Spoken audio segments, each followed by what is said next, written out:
Si bien puede ser que en varios textos, puede ser, no digo, que se mencione el tema de la muerte del arte en Hegel, yo les pediría que sean muy rigurosos y no utilicen esa expresión. Porque Hegel no habla de muerte, sino que él dice: respetamos el arte, lo admiramos, pero solamente que nosotros no lo vemos hoy más que como algo del pasado. Quiere decir que se puede hablar fundamentalmente, más que de muerte, de carácter de pasado del arte. Quizás porque nosotros vimos que hay un devenir dialéctico en el que nada muere del todo, sino que queda contenido y superado en una instancia posterior.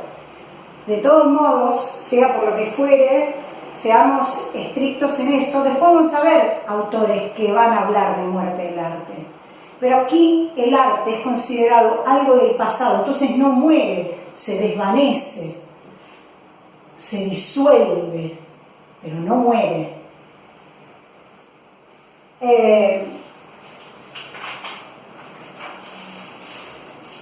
Arte, ahí les dejé anotado, es algo del pasado.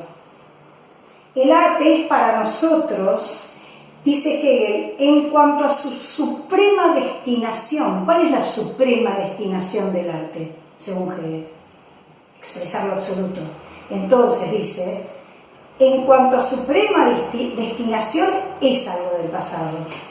Porque el arte ha perdido para nosotros todo lo que tenía de verdadero y vivo. Su realidad y su necesidad de otros tiempos. Para Hegel, los buenos tiempos del arte griego en la Edad de Oro, ¿sí? Esos tiempos están superados. Superados no por algo mejor. Hegel no va a pensar que es algo mejor. Superados porque devino en otra cosa. Ahora el arte, dice, ya no lo reverenciamos más. Ya nadie se arrodilla frente a la estatua de Palas Atenea para rezar, porque ya nadie cree que esa es la diosa. Entonces, ya no cumple con su más alto destino, que era expresar lo absoluto.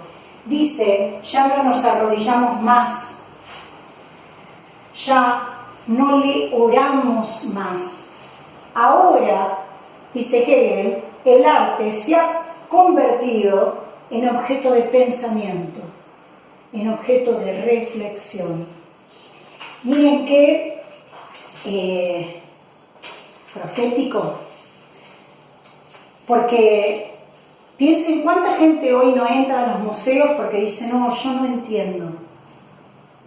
Es decir, creen que para disfrutar del arte hay que entender. El que tiene que entender conceptos, sentido. Y dice, no, yo no entiendo nada de eso. Quiere decir que él vio acercarse el conceptualismo del siglo XX. Y que el lugar que el arte se haya convertido en objeto de reflexión y de pensamiento nos es totalmente cercano a nosotros, como experiencia que tenemos del arte.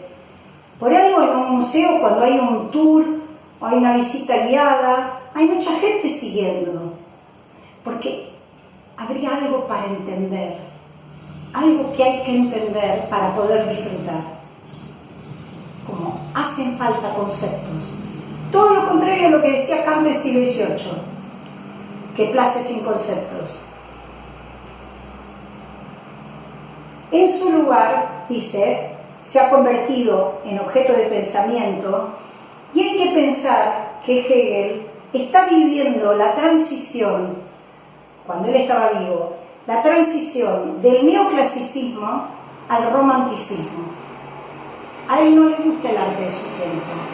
El neoclasicismo es una corriente dominada por la línea, por la calma, esa calma y ese equilibrio clásico. Y está yendo hacia un estilo más dinámico, que es el romanticismo, dominado por el color, por el peso de la emoción. Entonces, hay en él un disgusto, pero él dice, yo lo entiendo, yo entiendo la época, no me gusta, pero la comprendo. El carácter de pasado del arte, en Hegel, no supone ningún fin histórico. Eso no quiere decir que ya no hay más arte. Lo único que indica es que el arte ya no cumple con el destino de expresar lo absoluto. De ninguna manera significa fin histórico, porque es un hecho que estamos rodeados de arte y rodeados de museos y de expresiones artísticas. Él lo que está diciendo es que para Hegel el arte tenía una misión metafísica, expresar lo absoluto, y está diciendo, eso ya no sucede más. Ese sentido de arte es algo del pasado. Por eso, ese carácter de pasado, decía, no supone ningún fin histórico, sino una liberación del arte. El arte se ha liberado, continúa vivo. Desde el ideal helénico a Hegel, desde ese ideal helénico griego, el arte de su tiempo le parece inferior.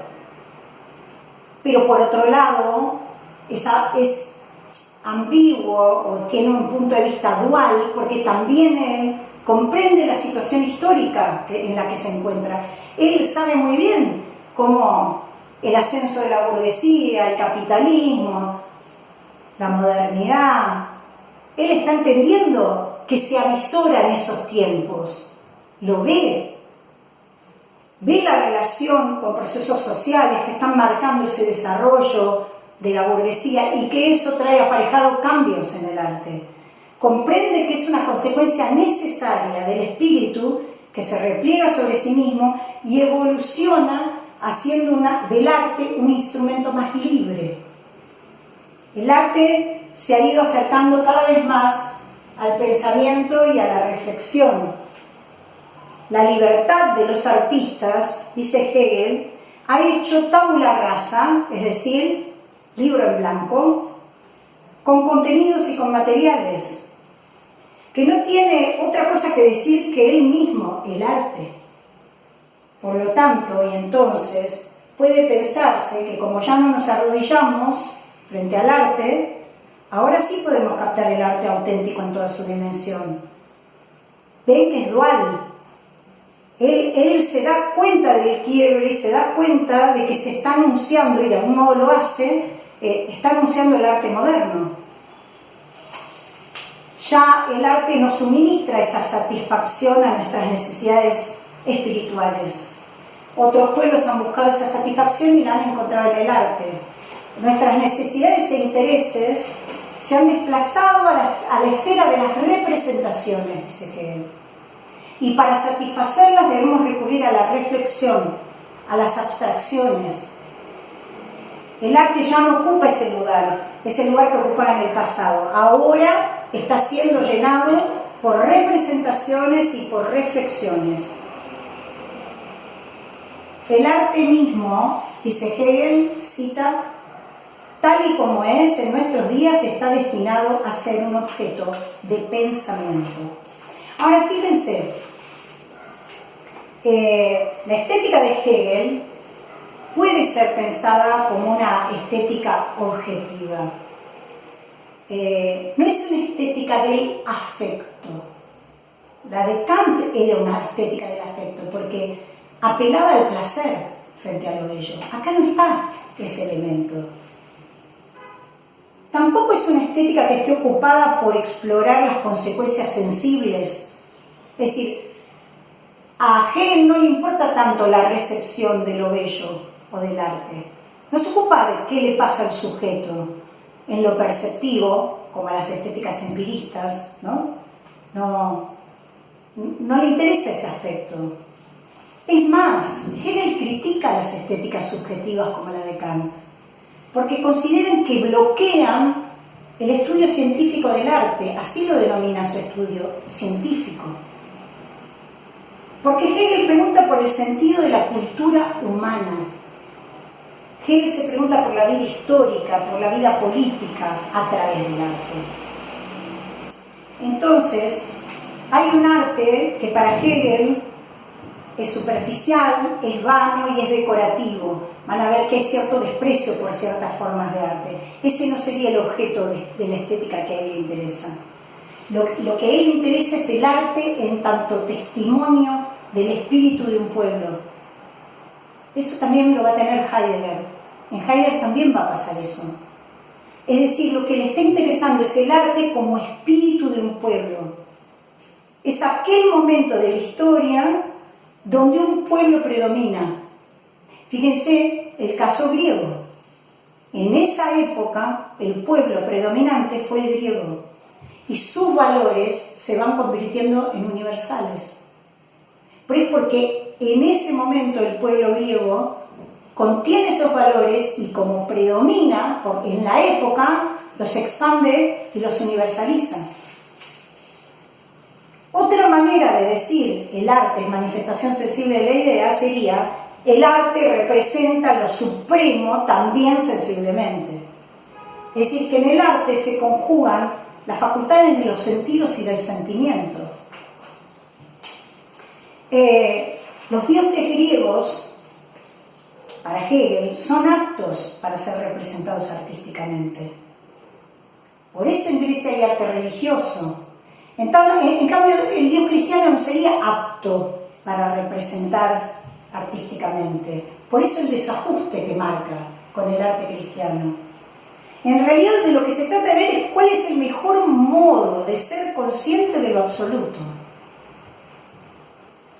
La religión, la realidad del Dios cristiano en la religión, desborda cualquier representación sensible. Por eso hay desajuste en el que denomina arte romántico. Si el arte ya, dice Hegel, si el arte es una cosa del pasado, significa que en algún momento del pasado sí fue fue óptimo. O en algún momento del pasado sí satisfizo. El momento del arte clásico. La característica justamente del arte clásico es que las obras eran objetos religiosos, eran objetos de culto. En cambio, en la modernidad, de lo que se trata es de la reflexividad, porque la modernidad es una época en que la intuición no basta, la intuición ya no es suficiente. En la modernidad, en nuestra época, porque tiene ecos en lo que nosotros vivimos hoy, en la modernidad, lo reflexivo es lo que se impone, porque así como Hegel critica el arte de su época, también critica la época que vive. Hegel con esto también está criticando a la modernidad. Él dice, vivimos en una época secularizada. Lo sagrado no está entre nosotros, ya no. Por eso es la época del entendimiento. El entendimiento, si recuerdan, Kant, el entendimiento era la facultad de los conceptos puros, es decir, de las categorías. ¿Qué hacía el entendimiento en Kant? Ordena, separa. Bueno, Hegel está diciendo, la modernidad es la época del entendimiento, porque la modernidad es la época en la que predomina la facultad que separa. No solo porque se dividen los problemas para resolverlos, por ejemplo, es lo que hace Descartes, y es lo que continúa haciéndose, las complejidades se separan, sino porque la religión se ha vuelto privada, separada. ¿Cuánta gente conocemos hoy que dice, yo no preciso ir a la iglesia para conectarme con Dios? Yo lo hago internamente sola en mi casa, puedo estar en cualquier lugar. Es eso. Es la separación. Es el no juntarse con la comunidad. La ausencia de reunión. La religión se ha vuelto privada. Ahora resulta que la religión es algo personal, no público, no comunitario. Dejó la religión de ser una referencia para la vida pública. En otro momento, el momento en que todo el pueblo se reunía era el momento de la misa, y ahí se veían todos con todos. Es decir, que Dios reunía. Dejó de ser una referencia general para todo el pueblo, dejó de ser un principio de organización también, y también dejó de ser fuente de sentido. Entonces, el clásico y lo que él está viviendo, él está percibiendo el cambio del periodo histórico en el que está viviendo. Para Hegel, justamente esa separación entre arte y religión es una separación típicamente moderna. La modernidad es la época de las separaciones y también la época de los desgarros. Esto aparte, pero fíjense que en una época, no hace tanto, no existían los departamentos monoambiente. La gente no vivía sola. Es muy llamativo esto que anuncia Hegel, cómo se va dando en la arquitectura también, ¿no? Esas separaciones, de el cortar las dependencias, pero también las identidades. En la época de separaciones y de desgarros, en sentido objetivo y en sentido cultural, porque se separa el arte de la religión, pero también se separa la política de la religión. Los estados son laicos, antes no lo eran. Y también hay separaciones en sentidos intelectuales, ¿sí? Lo que decía recién de Descartes, que justamente él nos enseñó a proceder intelectualmente mediante separaciones, que un problema grande había que separarlo analíticamente en pequeños problemas para resolverlo. Y Hegel, con la facultad de la razón, que es la facultad de la unidad y de la comprensión de la totalidad, de alguna manera contrasta con lo que hará el entendimiento, que justamente es dividir. Por eso esta idea de que algunos dicen Hegel es un decadentista, Hegel es un nostálgico, porque añora el arte griego y justamente añora el modo de relacionarse con la religión y la falta de división entre arte y religión. Sin embargo, otros dicen de la misma manera Hegel es un melancólico del pasado, porque Hegel entiende perfectamente la época que vive. No es que vive en el pasado y añorándolo, solo que en su época no le gusta. Hay en su posición una fuerte crítica a la modernidad. Hegel está criticando el individualismo de la vida moderna, el egoísmo de la vida moderna, está criticando también la privatización de la vida social y la disgregación de la comunidad. Está haciendo una fuerte crítica a su época. Sí, muchos pensadores alemanes de la época del idealismo atribuían a los griegos un escenario idealizado, que era la comunidad. Eran un pueblo, eran un conjunto de individuos bajo un mismo estado. Eso es lo que estaría perdido, para bien y para mal, pero para Hegel, aparentemente, no tendría mucho de bueno. Pero bueno, es interesante ver no solo el recorrido que hace Hegel, sino también las críticas al momento que vive, porque influyen en el modo en que él piensa el arte, y eso lo hace muy interesante. Solamente una observación, porque ustedes vienen de ver Kant, y vean que en Kant está privilegiada la belleza de la naturaleza. Está privilegiada la belleza de la naturaleza en detrimento de la belleza artística creada por el genio. Porque la creación es la naturaleza. Porque hay un tinte, algunos dicen divino en eso, porque no puede compararse la creación de una pintura en manos de un genio, Leonardo da Vinci, la Gioconda, algo indubitable, no puede compararse con la creación de Dios en la naturaleza. Entonces, la belleza de la naturaleza es privilegiada frente a la artística. Por el contrario, en Hegel, es la belleza artística la que está privilegiada, porque vean el devenir dialéctico, cómo quedó la naturaleza en un momento de antítesis, y el arte queda muy cercano a la suprema síntesis. Entonces, lo bello artístico en Hegel, contrariamente a Kant, está privilegiado. Dice Hegel: no oímos el canto del ruiseñor